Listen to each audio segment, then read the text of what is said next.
Welcome to the NAUI 2025 Board of Directors election campaign. In this series, we're introducing you to the individuals running for one of the 3 available seats on the NAUI Board of Directors. Each candidate was asked the same 8 questions compiled by the NAUI Elections Committee. Their answers reflect their leadership style, values, and vision for the future of NAUI. We'll be interviewing each candidate one at a time, so let's meet our 10th candidate. Question number 1. Respectfully, how do you ensure accountability and transparency in board decision-making? I think the best way to do that is to keep members updated as often as possible, whether it be quarterly or biannually. I think if we give more of a report from what the board's doing in a timely manner, not just at the AGM, I think that it would be better to stay accountable to the membership that way. Question number 2. How do you manage potential conflicts of interest within a board or organization?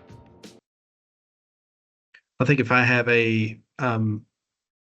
conflict of interest in something that's being voted on, honesty is the best policy. If it shows that it's a conflict of interest for me, then I need to recuse myself. I can still give my opinions on it, but as far as when it comes to a vote, board rules say I'm supposed to abstain from the vote. So just be honest with the members that are voting and let them know that I have that conflict of interest. Question number 3.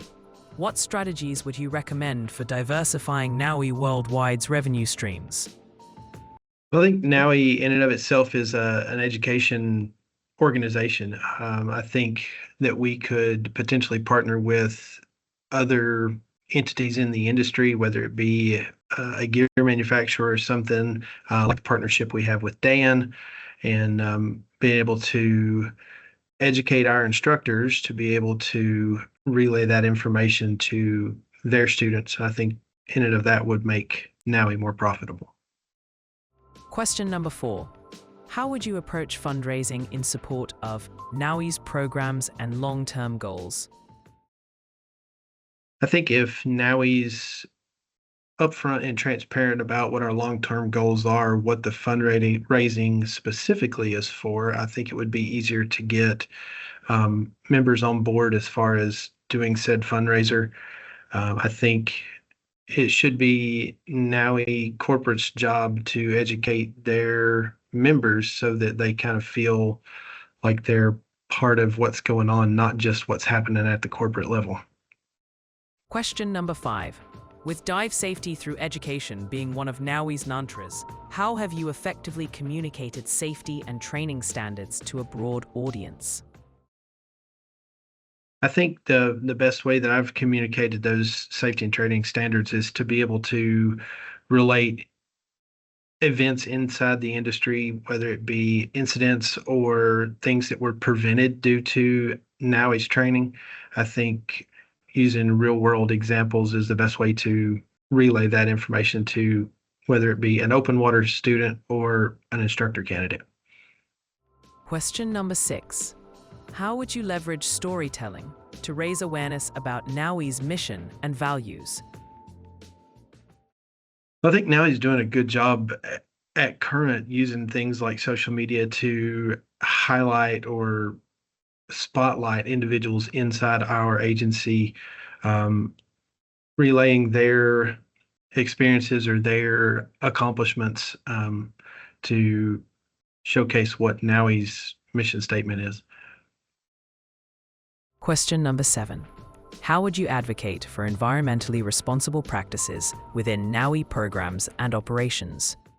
I think NAUI's done a pretty good job over the years simply by changing our packaging of our education equipment. We used to package it in big plastic containers that weren't very recyclable, and we've moved away from that. I think NAUI's doing a pretty good job as far as trying to be environmentally responsible. Like everything, there's always room for improvement. Question number 8. What are your thoughts on the role of dive training organizations in climate action and ocean conservation? think dive training organizations should be at the forefront of ocean conservation. If we don't take care of our oceans, we don't have a good place to dive. I think NAUI's done a good job of partnering with like Four Oceans and Force Blue. Both of those are big kind of corporate relationships that we have as far as climate conservation, ocean conservation. I think there's always improvement. We can find other or additional people to partner with to where we could continue to make an impact.